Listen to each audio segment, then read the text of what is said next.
Bonjour à vous, je voulais profiter de quelques moments pour justement répondre à une question qui m'a été posée par Patricia sur la cérémonie. Quel type de cérémonie je peux faire? Comment je peux faire une cérémonie ou un rituel? La première chose à faire, c'est de définir qu'est-ce qu'un rituel, qu'est-ce qu'une cérémonie. Vous allez trouver plusieurs définitions, même que ce soit dans la Larousse ou sur Wikipédia, disant que une cérémonie, c'est en fait une activité qui a une signification particulière. Ça peut être suite à une occasion spéciale ou à une décision, que ce soit individuelle ou par la tribu ou par un culte religieux ou spirituel. Pour moi, un rituel ou une cérémonie, ça marque en fait la fin d'une étape dans la vie et le début d'une autre. Ça marque aussi un apprentissage qu'on a fait, une compréhension de notre vie ou d'une situation, que ce soit difficile, etc. Vraiment, on comprend la logique et le cœur de la situation.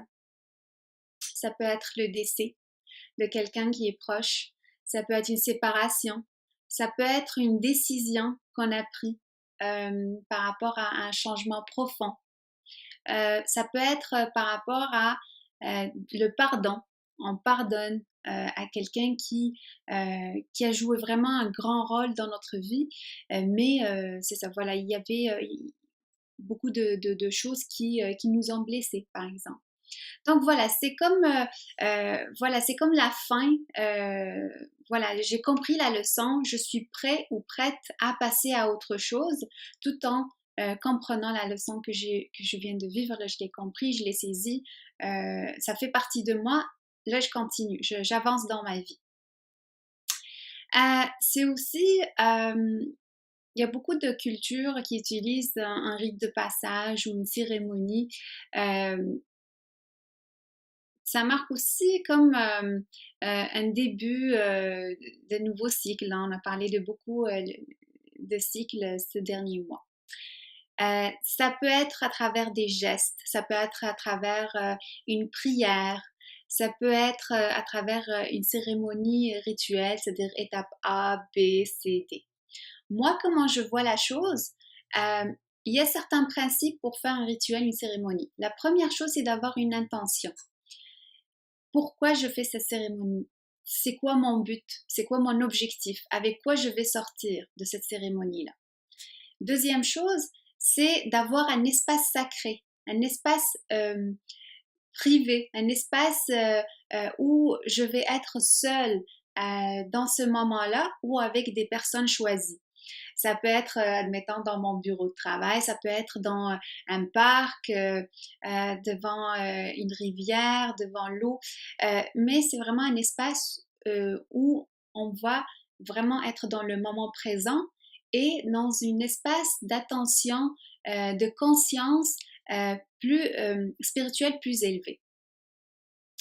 La troisième chose, c'est de faire appel à nos amis de lumière. Là, vous savez que j'emploie ce mot-là pour parler des guides spirituels, des anges, des archanges, des maîtres que vous considérez comme guides. Il y en a qui vont appeler la conscience universelle, Dieu, l'univers, donc le créateur.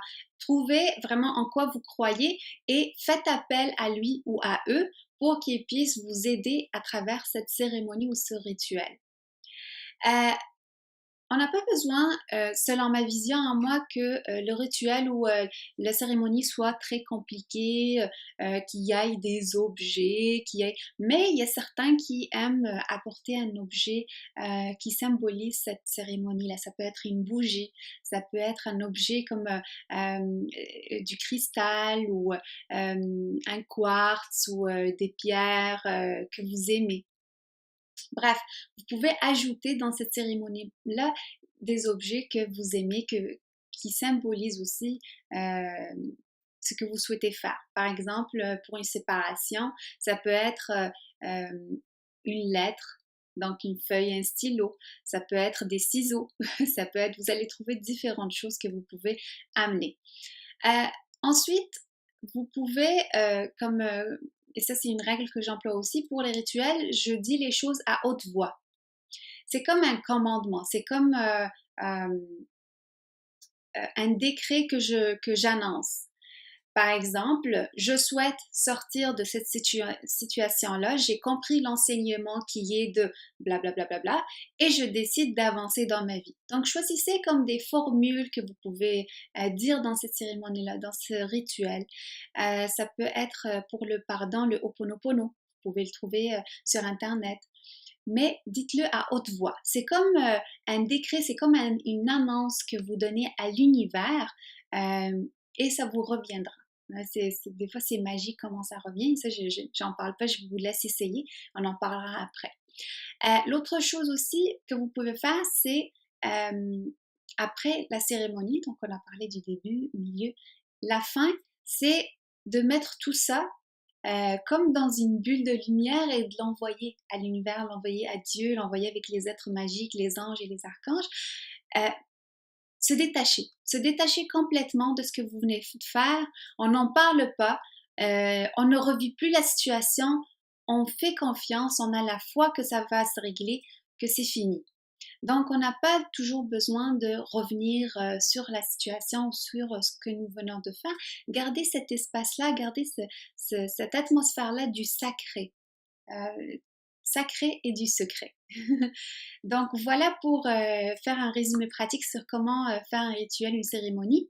Vous pouvez en trouver mille et une autres façons et voilà, j'aimerais partager avec vous qu'est-ce que vous avez fait, comment vous l'avez vécu. Alors si vous avez d'autres questions, n'hésitez pas, puis à bientôt.